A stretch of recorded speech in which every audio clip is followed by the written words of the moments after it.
them to provide secondary oversight, and we expect them to do it very well. You know, there are some challenges we've had, like you've had Mheshimiwa Popo has enumerated, the challenge with the oversight. And oversight comes from independence. This issue of ward-based projects, which we are fighting for, it is what is going to increase our independence. We are not interested in controlling that money. We are not even interested in touching that money. Mm-hmm. What we are interested in is, just like you have said today, Kitambo, it was the CRF. Yeah? Every amount which was sent to the counties went to one account. And the CEC has to sign for it, whether for the assembly or for the executive. Mm-hmm. But today, we have a situation there where the assemblies have their own account. You see? But now we want to go further to the executive account, demand that if there's a ward allocation fund, if every ward is going to get 30 million, or there are some wards which are development-wise were still behind, they're going to give an amount which is better than probably Kilimani or Kileleshwa, where you believe it's more middle class than, you know, there's some which are complete slums like Mabatini, Hospital Ward, Madare North, Madare 4A, and so on. So what we are demanding is that this amount be anchored on the law, so that it is not on the governor that Alaya amenilima sana, wadi yake hakuna development. Mm-hmm. It is the responsibility of Alaya to hold you to account. The fact that Alaya is holding you to account should not lead to the punishment of the people of Kileleshwa. That is what we are arguing. We are not interested in controlling that fund. We are not even interested in touching it. Even if they want to put a committee, I just want to go back to that executive and tell them that, please, the money meant for Kileleshwa has not come. But now there's no law. If he doesn't give development to Kileleshwa, I cannot ask him. Mm-hmm. So we are not interested in anything else, like we want to control a fund. No, we are not interested. In fact, we are not interested in doing what the MPs are doing. That, any patron. We are not interested in being a patron. We are interested in having it in the law. All right. So that is the only challenge. And in fact, it will increase the independence. Just like Kitambo, for us to have a salary, the governor can decide 4 months no salary. There is no law. Akufunze adabu. Akufunze adabu. Hakuna sheria. Go and beg. You go and beg. All right. Even as we continue this conversation in studio, our viewers and people on the streets of Nairobi, all oversight bodies, the Senate and the rest, to do this. Don't you think that by that you're failing in your role as a defender of devolution? No.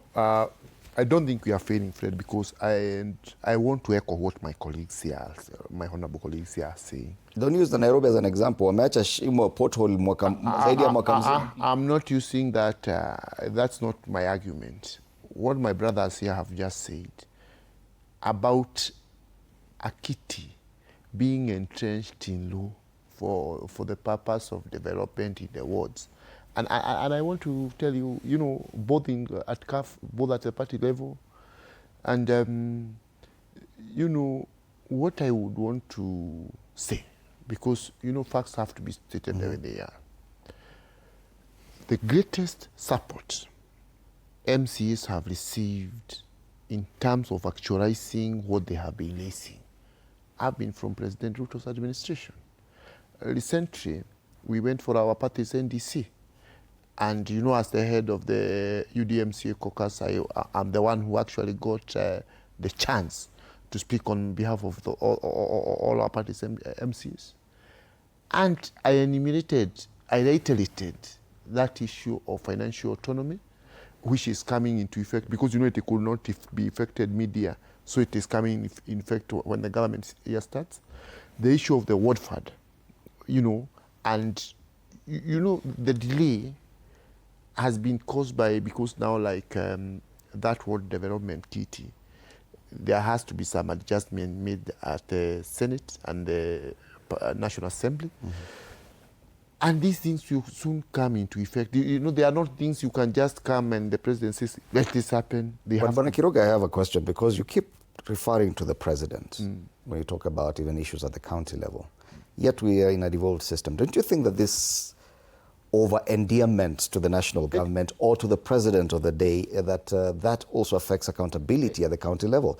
Because you are a member of the county assembly, but yes, you've not mentioned your governor even once. You keep talking about President William Ruto. I have mentioned my governor. I've said In Nyeri, in fact, we have borrowed very heavily from the experience of Nyeri in fighting for these kitties, because you see the current governor started, and I think I've mentioned here, almost in every show I appear in here, that our governor allowed, you know, like my honorable colleague Apopo was saying, if you get a good governor, ours have been a good governor. But the issue is this, friend. You need a lot of goodwill from the national government, from the president himself, from even the governors themselves, from the Senate. This is where you realize you can't go bulldozing your way. You need to be diplomatic to the various, you know, arms of governance. So, why I'm not overdealing myself to the president, no, but I'm in his party, representing What about counties where MCAs are largely from a different party? Before the broad-based arrangement, ODM was leading quite a number of county assemblies.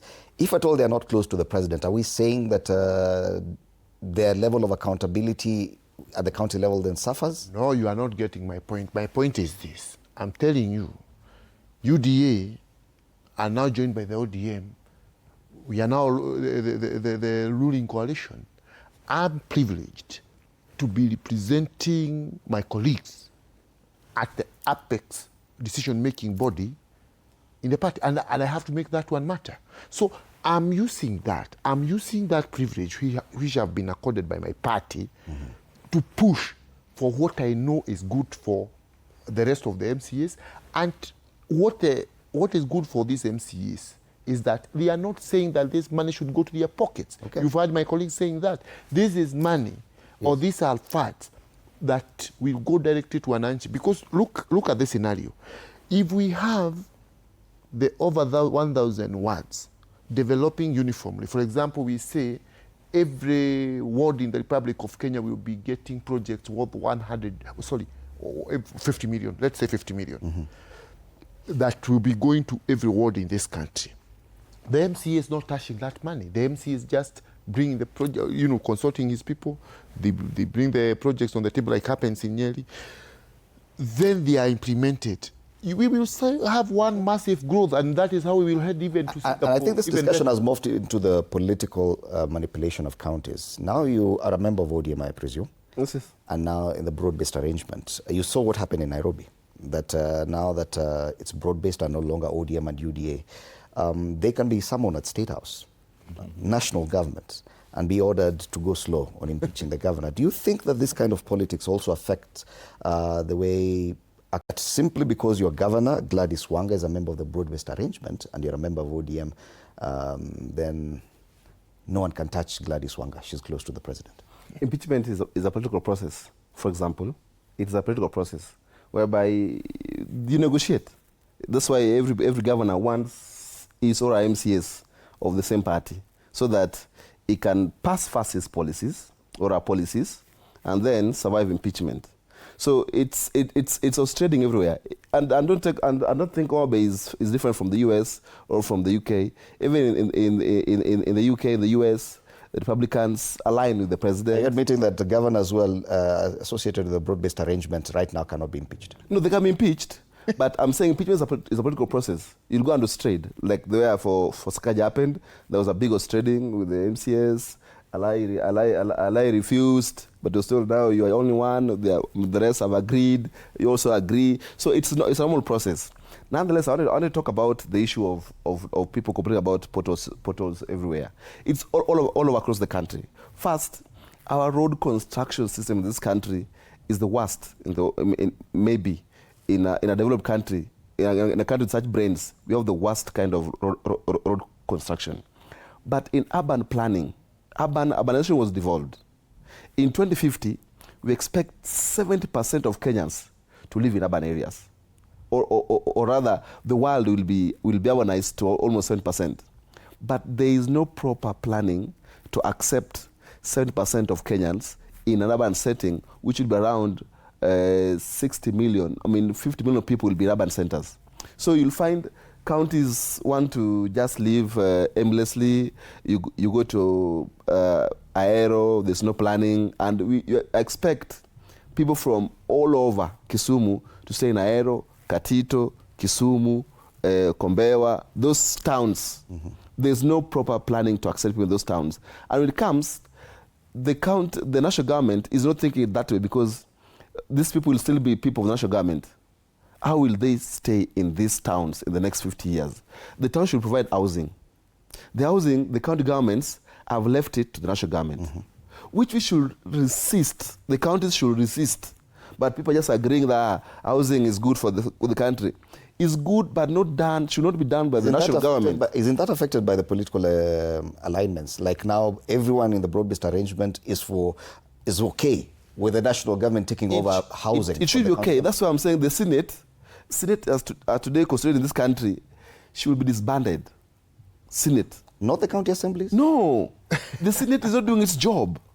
They should be in the forefront to resist the national government encroaching into county government functions, housing. There's this issue of called urban roads. Urban roads is still done by Kura. While in Homa Bay, we know that in Dhiwa, for example, is now municipality, we know the urban centers in the urban roads in Dhiwa. But we are leaving them for the next 40 years, people are encroaching into the urban roads. So in 2040, you have to break down people's buildings to create an urban road, while Kura is in Nairobi. They don't know the issues of roads in Sori, for example, in Mavindini, in Makueni, or they don't know the problem in Nyeri, for example. So Kura should be devolved, but the national government is holding on to Kura. If you go to Kera is in national government here. We have roads in the villages that are in planning, they're still a bush. But Kera is in Nairobi.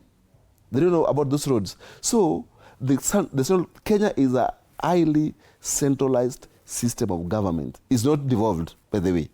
Kenya is not a devolved system of government. If you want a devolved system of government, 16 years after yes, promulgating it's not devolved. In fact, the worst thing we did was to allow the first president on devolution, Uhuru Kenyatta, to midwife devolution. Because Uhuru Kenyatta focused more on centralizing more. Uhuru Kenyatta centralized more, and route is following Nyayo. We should allow money to go to the counties. We have fuel levy. Where do people run with these cars? In counties. They have refused to give that percentage, that 10 billion from fuel levy, to go to the counties. They're staying with it to the argument is that if you cannot hold your county governments accountable, why should we give you more money? Are they holding the national government accountable? The MPs. Are they holding the national government accountable? Wrongs don't make a right. MPs are doing. Counties are doing much better than the National Assembly and accountable. By far. Kericho has impeached the governor. Miro has impeached the governor. Israel has impeached the governor. Have they even tried to impeach the president? The National Assembly. Should you be one of the people saying that counties are doing better than the national government? When Nairobi, you were forced into a corporation because of your failure as a county administration. You know, when you get into politics, you realize the political, it wasn't failure that led to that corporation. Failure by the county administration. In fact, if you check on the law, it says that Nairobi, as a capital city, is the only country which can seek help from the national government. So the help wasn't illegal. It was brought in, and also the president saw the sense that 2023 there was a protest in this city. 2024 there was a protest. 2025 there was a protest. So he said that when will you have stability? I can let you guys impeach the governor, but you will follow by a very long process of everybody trying to come in. You'll want the deputy governor to come in. There was also a bit of horse trading. You guys are also politicians. There's a lot of instability. So why don't we help each other? Because the law allows us to. That's what we did. But like Mheshimiwa is saying here, there's some of the functions, the functions of Wakina Tarda, LBDA, Kerio Valley Development Authority. Those are the functions of the counties, the ADCs of this country, Agricultural Development Corporation. In fact, the counties are doing much more with 415 billion, which is also remitted late. Some of this money come in 4-5 months later, when they have even gone to banks and sought overdraft. And overdraft facility for Nairobi County, where we spend 1.6 billion every month on salaries alone, for both the executive and the county assemblies, that money, if it arrives late, it brings in a fee of not less than 50 million every month. That fee, we have to factor in. how it's going to be brought in. But also, we have to admit that there's also been failures on the counties, like Nairobi, and these are issues which we have prosecuted on this platform for a very long time, the issue of revenue.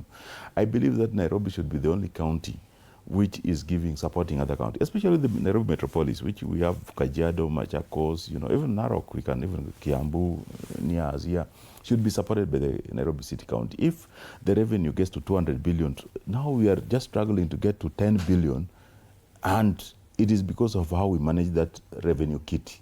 And I wish that if Nairobians are going to get into the 2027 election, they elect people, not because the people want to be president, because that's a challenge since the inception of devolution. You're talking about the governors? Yeah.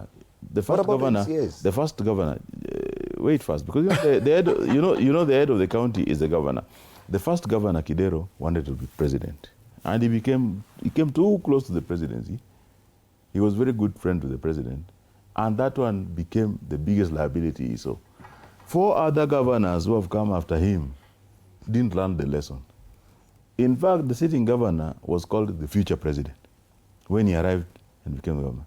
He has realized that today, even winning an MCA in his own ward of Kilimani might be an uphill task because of the performance.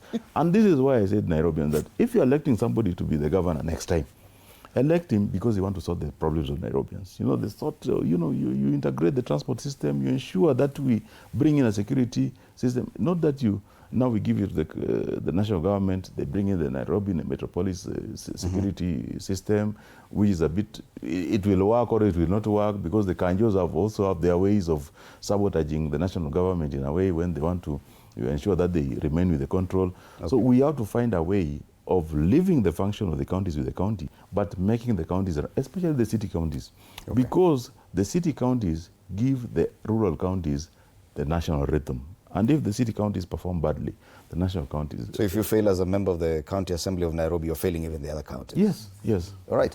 And let's get some feedback. We're receiving a lot of feedback through our SMS line. Where do we have that?